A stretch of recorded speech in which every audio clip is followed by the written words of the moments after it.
মধ্যপ্রাচ্যের রাতটা যেন হঠাৎ করেই আরো ভারী হয়ে উঠল। দূর আকাশে অদ্ভুত গুঞ্জন, তারপর একের পর এক বিস্ফোরণের শব্দ। কয়েক মুহূর্তের মধ্যেই ছড়িয়ে পড়ে খবর, ইসরায়েলের অভ্যন্তরীণ গোয়েন্দা সংস্থার সদর দপ্তর লক্ষ্য করে ড্রোন হামলা চালানো হয়েছে। আন্তর্জাতিক সংবাদ মাধ্যমের প্রতিবেদনে বলা হয়, ইরান তাদের ড্রোন ব্যবহার করে ইসরায়েলের গুরুত্বপূর্ণ নিরাপত্তা স্থাপনাগুলোতে আঘাত এনেছে। লক্ষ্যবস্তুর তালিকায় ছিল ইসরায়েলের অভ্যন্তরীণ নিরাপত্তা সংস্থা শিন বেতের সদর দপ্তর এবং দুটি সামরিক বিমান ঘাঁটি। ইরানি গণমাধ্যমের তথ্য অনুযায়ী হামলার অন্যতম লক্ষ্য ছিল ভূমধ্যসাগরীয় উপকূলের কাছে অবস্থিত পালমাচিম বিমান ঘাঁটি এবং দক্ষিণ ইসরায়েলের ওফদা বিমান ঘাঁটি।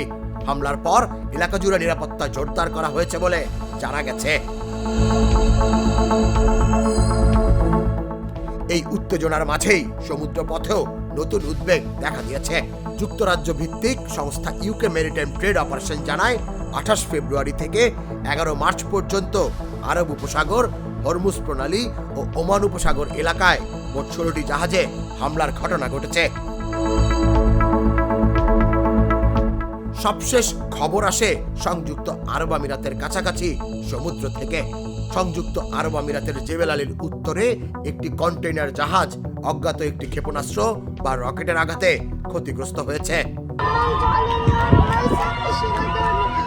বিশ্লেষকদের মতে, আকাশে ড্রোন, সমুদ্রে হামলা, সব মিলিয়ে মধ্যপ্রাচ্যের সংঘাত এখন এমন এক অন্ধকার মোড়ে দাঁড়িয়ে, যেখানে পরবর্তী বিস্ফোরণের শব্দ কখন আর কোথায় শোনা যাবে তা কেউ নিশ্চিত করে বলতে পারছে না।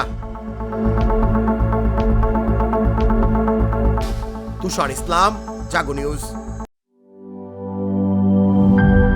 দুধার চকলেটে একাকার হয়ে ওঠা প্রাণ লেয়ার সম্পর্কের মিষ্টি ম্যাজিক।